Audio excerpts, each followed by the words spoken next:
साथीहरू आज चाहिँ म तपाईँको कम्प्युटरको वायरलेस माउस छ भने त्यसलाई ब्याट्री राखेर युज गर्नुहुन्छ भने त्यसको ब्याट्री घरिघरि सकिन्छ भने त्यो प्रब्लमलाई सल्भ गर्नको लागि चाहिँ मैले एउटा टेक्निक लिएर आएको छु जुन चाहिँ त्यसलाई रिचार्जेबल माउस बनाउने तरिका कसरी बनाउन सकिन्छ भिडियो हेर्नु होला।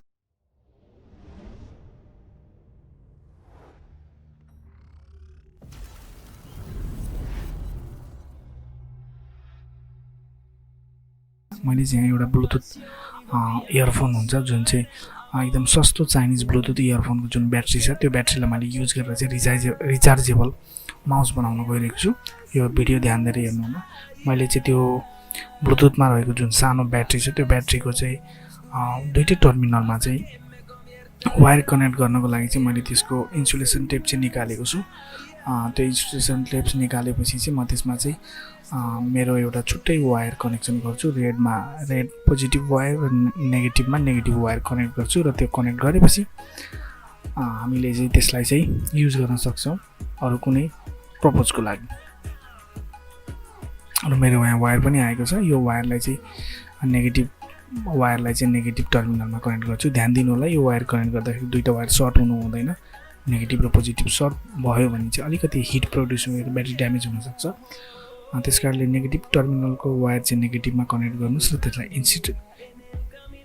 अनि त्यसपछि पोजिटिभको टर्मिनलको वायरलाई चाहिँ पोजिटिभ टर्मिनलमा कनेक्ट गर्नुहोस् र त्यो चाहिँ एक्सटर्नलको लागि युज गर्न सकिन्छ।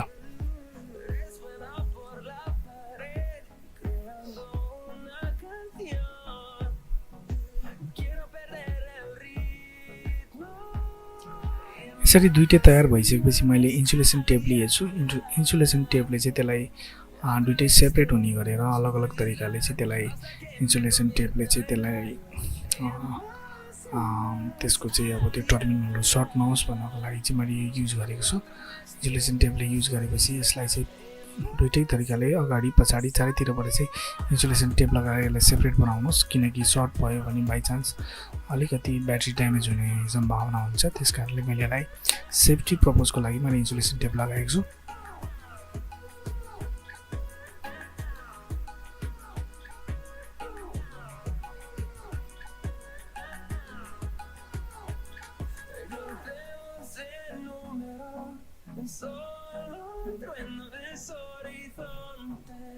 Seremos miles, crecemos en número, en solo un trueno de horizontes. Seremos miles. र दुईटैलाई ब्याट्रीलाई र जुन इयरफोनको चार्जिङ सेट छ त्यो चार्जिङ सेटलाई पनि दुईटैलाई एकै ठाउँमा एसेम्बल हुने गरेर मैले टेप लगाइदिएको छु। त्यसपछि अब यो हाम्रो ब्याट्री रेडी भयो। चार्ज गर्ने पोर्ट पनि छ। यो चाहिँ हाम्रो चार्ज गर्ने पोर्ट भयो जसले चाहिँ चार्ज गर्ने यदि ब्याट्री सकियो भने त्यहाँबाट चार्ज गर्न मिल्छ।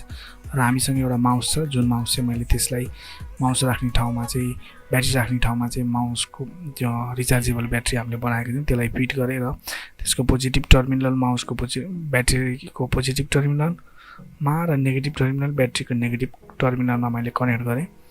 जुन हाम्रो ब्याट्री राख्ने ठाउँ छ त्यो ब्याट्री राख्ने ठाउँमा चाहिँ हामीले रिचार्जेबल जुन अघि भर्खर बनाएको थियौँ त्यसलाई बनाएको छौँ र त्यो दुईटैलाई नेगेटिभ पोजिटिभ टर्मिनल कनेक्ट गरेर चाहिँ हामीले दुईटैलाई इन्सुलेसन टेप लगाइदिन सक्छौँ। र इन्सुलेसन टेप लगाएपछि यो चाहिँ ओपन हुन्छ र त्यो ओपन भएपछि एलइडी ओपन हुन्छ जसको कारणले चाहिँ हामीले चाहिँ माउसमा चाहिँ ब्याट्री जान्छ र पावर गएर ब्याट्री अन भएर चाहिँ के हुन्छ त माउसले चाहिँ प्रपर रूपमा काम गर्न रेडी गर्छ। र अब म यसलाई कभरिङ गर्न गइरहेको छु।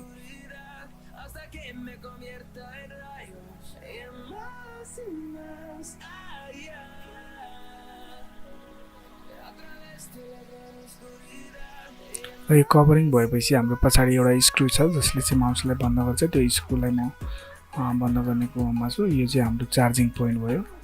म स्क्रु लगाइदिनेछु र त्यसलाई फेरि कुनै ब्याट्री राख्ने ठाउँमा चाहिँ राखिदिनेछु।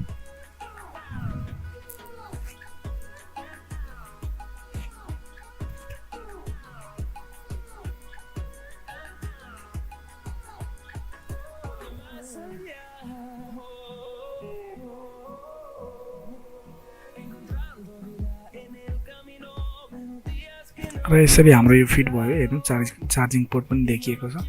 अलिकति एउटा प्रब्लम के भएको छ भन्दाखेरि चार्जिङ पोर्टमा चाहिँ अलिकति सर्ट हुन सक्ने सम्भावना भएर पनि म तलबाट चाहिँ यसलाई इन्सुलेसन टेपले चाहिँ सेभ गराउनेछु।